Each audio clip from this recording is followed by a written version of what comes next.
Hello and welcome back to another episode of Bedtime Stories. My name is Tracy and I am your host. Tonight we are reading Part 1, Chapter 6 of I the Wizard. But before we get started, I need to warn you we're using the onboard microphone for the phone tonight because I let my phone battery get down to like 40-something% and it's currently plugged in, and that's the way that the microphone plugs in. So, I mean, we all make sacrifices, right? I'm sure you can still hear me.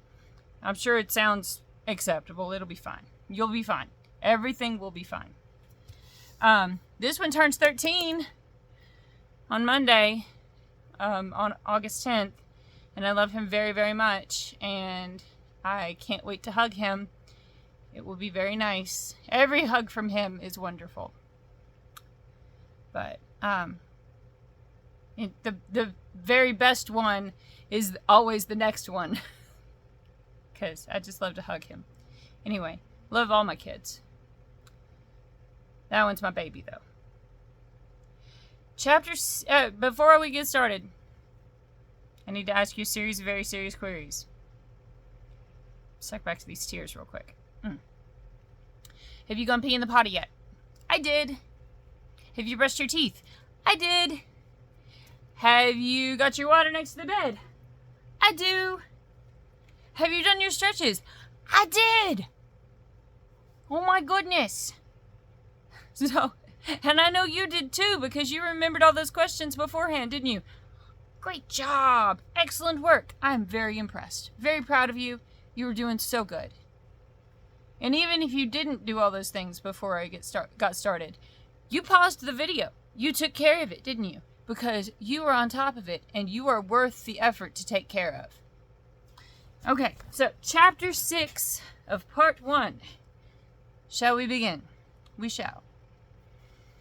It wasn't too long of a ride out to Ray's place, but it did give me time to think. I didn't put much stock into the theory that the clan leader of the Gatherers, or any gatherer, killed Ray. Ray wasn't stupid or slow, and gatherers usually are both.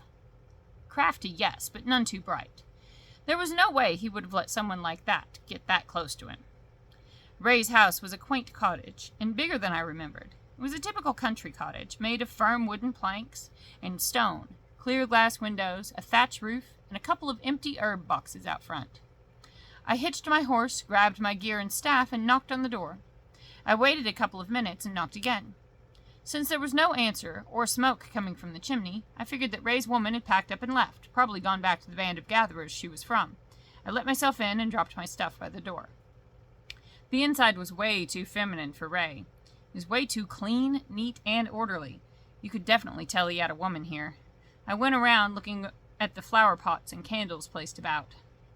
A scream shattered the silence, and I spun around, grabbing the knife that hung from my belt. There, standing in the doorway to the back bedroom, was a woman, probably Vivian. She was dressed like any maiden in the land, a white ruffled shirt and a conservatively styled dress, but there were some differences. For one thing, you could tell her breasts were in a battle with the blouse. Oh my God, Dan, gracious. And her dress could not hide all the curves underneath. She must have been all of 5'5", with golden blonde hair that she had tied back. She had a cute little button nose and enticing pouty lips. I could see what attracted Ray to her. I held my hand up and said, "I knocked, but no one answered. I thought the place was empty." "Who are you?" she asked in almost a whisper. "My name is Boaz. Was a friend of Rhaenyra's." "Boaz? Your Beau? Ray talked about you all the time," she said, as the concern left her face. She smiled, and the room seemed to explode in light. "I am so glad you're here. Let me get you something to eat." "Thanks, but no. I just had something in the village." "Then some tea." "Sure, tea would be good." I agreed. I sat on the settee by the cold fireplace and relaxed while Vivian busied herself in another room. "When did you get in?" came Vivian's disembodied voice. "Earlier today. I made some inquiries in the village about what happened." She came into the room carrying a tray with a teapot and a couple of cups. "Are you going to take Ray's place as the village wizard?" "No, I don't accept that kind of job anymore. I'm not sure who or when, but someone will be coming to replace Ray." "Oh," she said, a little disappointed. She poured us both a cup of tea. "Then why are you here?" "I know how the law works in places like this. I've come to investigate it myself. I want to make sure whoever did this to Ray gets caught and is hung, I said, taking the cup from her outstretched hand. I'm sure Ray would have done the same for you. I have no doubt. I was told you were the one who found him. Her eyes got larger and teary. I'd rather not talk about it. I know, but it could be a big help. Yes, I found him. We were having some problems. I thought that I could bring him some breakfast and we could talk, but when I got there, he was already... She buried her face in her hands and started to weep. I know it's hard, but if you could, what did you see? She lifted her head and said between sobs, he was just lying there. There was so much blood. I just screamed and ran. You didn't check to see if he was alive? No, she answered, wiping her face. I've seen dead people before. He was definitely... She started getting all teary again. That's okay, I muttered, trying to stem the flow of tears. Did you see anything else? Anything out of place? No, I know I should have done more, but I know, it was quite a shock. Where did you go? After. I ran to the road that leads to the village. There was a farmer going to the village in a wagon. He picked me up and gave me a ride. We pulled up in front of the sheriff's office. I guess I fainted because the next thing I remember was waking up in a room at the inn. I guess the farmer told somebody about Ray. I think that was the only time people around here ever were nice to me. I guess you've had a pretty hard time around here. She nodded her head and wiped her eyes one more time. Did you see anybody on the way to the village? He said. Did you see anybody on the way to the village? She just shook her head, then pulling herself together, asked, You are going to stay here while you're in town, aren't you? I thought about it, but with you here, I think it best if I get a room in the village. No, I won't hear of it. You stay here. I've been going out of my mind since... She let the sentence drop. Please stay.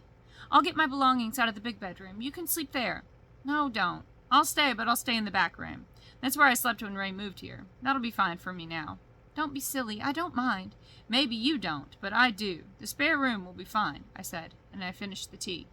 Some more? She asked, holding out the pot. No, but thanks. I'm going to hit the bunk. It's been a long day, and tomorrow it's going to be longer still. But it's early. It's still light outside. Don't you want to talk a little? Thanks, but I'm beat. I'm going to get my horse taken care of, then crawl into bed. I got up, grabbed my gear, and tossed it into the spare room. I turned to face the pouting Vivian. I'll see you in the morning. She looked at me and smiled as I walked out the door. After I got my horse squared away, I made my way back to the cottage. Viv was either back in her room or was working silently in the kitchen area. Although she was pleasant enough, I was thankful I could avoid her. The back room was pretty much the way I remembered it. None too big, but usable. One wardrobe, a table with a basin and a pitcher, a cot, and a mirror. Like I said, nothing fancy. I undressed, pulled the sheets back, laid down, and was asleep before my head hit the pillow. That's actually really unhealthy to fall asleep so fast, by the way. So that was a really short chapter, as Dan is apparently wont to do, other than the very first chapter. So we're going to read chapter 7 as well. I hope you don't mind. The next day, I woke up stiff from the long, hard ride the day before. I put on my robe and walked out into the main room. Vivian was already awake and in the kitchen area. She poked her head around the corner and chirped, I hope you're hungry. I made breakfast. You really shouldn't have. I won't take no for an answer, she interrupted. I made scrambled eggs from the ones I gathered this morning, crisp bacon, fresh biscuits with ginger honey. If you say you're not hungry, I'm going to cry.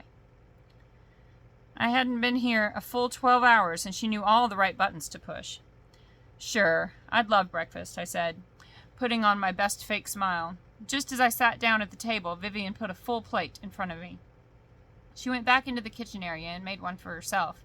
There's a lot more if you want seconds, she beamed as she sat down. I think this will be fine. For about the next hour, I sat, ate, and listened to her talk, mostly about nothing. I pushed my empty plate away from me, finished my third cup of tea, and started to stand up.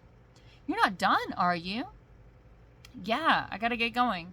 I told that woman in the sheriff's office I was coming back into the village today, and I want to make sure I see the sheriff. Well, okay, she said, clearing the table. Are you sure I can't get you anything else? There is something. Are there any of Ray's old clothes still here? Of course. It's all in the wardrobe, just like he left them. Great. I didn't expect to be on the road this long when I left, so I didn't pack much. Mind if I borrow some? No, not at all. Help yourself. It's in the bedroom. Thanks, I said, and started back. No, wait. Let me get them for you. I don't want you to see how messy things are back there, she said, and scooted past me into the room. A few minutes later, she came out with an armload of clothes. She moved past me and into the back room I was using and plopped them on the bed. She turned to me and said, "You can take anything you want. I don't think I will ever use them." She walked past me with her head down and went back into the kitchen. I had decided not to wear any wizard garb, so I put on a shirt and a pair of pants that were roughly my size. I went outside to the well and splashed some water on my face and then went to the barn. In the stall next to my horse was Ray's horse. I thought that with all the riding I had done, my mare could use a break. I walked back to the house, opened the door, and stuck my head in. "Do you mind if I use Ray's horse?" I shouted. "Help yourself. I'm not going anywhere," came Vivian's disembodied voice from the back of the house. I stopped by the well again and got some water in a spare pail. I walked back to the barn, poured it in the trough, and then patted my own mare's flank. "I'll give you a good rub-down later," I told her. There was a barrel of apples at the far end of the barn. I walked over, grabbed one, and gave it to my grateful horse, as I went over to Ray's. I saddled it up and set out for the village. I could have kicked myself for ignoring my responsibility and not taking better care of my horse than I did. That's not how you treat your mount. Figuring she deserves it, I decided to let her rest for the next couple of days. As sore as I was from the ride the day before, I decided to take it a little slow. So it was about mid-afternoon by the time I got to the sheriff's office. I opened the door and looked down at the same woman I had met there previously. "He's over at Hannon's eating lunch," she said before I got a chance to speak. I shrugged my shoulders and replied, "Nice to see you again, too." As I turned and walked out, I could feel her evil eyes burning a hole in the back of my head. Hannon's was almost as empty as the day before, except there was someone eating at the bar. I walked up to him and asked, "You the sheriff?" He turned around on his stool and looked me up and down. With a sneer, he said, "Yes, who are you?" "Name's Boaz." He turned back around and shoved a forkful of mutton in his mouth. "Name's Ranulph. What can I do for you?" "I'm here about Rhaenyra's murder. You find out anything?" "Rhaenyra? You a wizard or something?" "Or something. Mostly I'm just a friend." "Well, Mr. Boaz, not much to tell. He was robbed, probably by a gatherer, and killed. Or it could have just been some drifter passing through. I had some village men out looking for anyone who might have fit the bill, but they came up short. No gatherers or strangers have been seen in the area for a while. Whoever did it was long gone." "Great. You question anyone in town?" "Now, why would I go wasting my time with something like that?" "Maybe because it's your job." "My job? Let me tell you about my job. I am the sheriff, and the only official law enforcement for about 50 square miles. I have a murder here, and I am perfectly satisfied with the conclusion that I reached as who did it. There is no one in this village that I suspect. If anyone here saw anything at all, they would have told me. I did all that I could with what little I have to work with to try to find the murderer. Besides that, in other villages, I got someone stealing sheep, a robbery of a counting house, a stabbing, and somebody burned down a barn. All of those still need to be solved too. Plus, I have good suspects in 2 of them, and I have to make some arrests. Everyone is crying for justice, and I'm only one man. Because of that, I'm going to concentrate on the crimes I can solve." "You want to catch the man who murdered your friend, you go right on ahead. When you do, I'll come back and drag him to the dungeons and see that he hangs. You got a problem with that?" "Yeah, as a matter of fact, I do. I hate doing someone else's job. Did you even go out to where he was found?" "Yes, but everything had been cleaned up by the time I got there. Wasn't much to see." Realizing that I wasn't going to get anything substantial out of him, I decided to go. "Great. If it isn't wasting your time, could you tell me how to get there myself?" Within the half hour, I was on my way to the scene of the crime. And that's the end of chapter 7. What'd you think of that? I'm sorry my accent got all thick. It's a sticky accent. It tends to get gets stuck in your cheeks and in your jowls here. And then you just keep talking like that.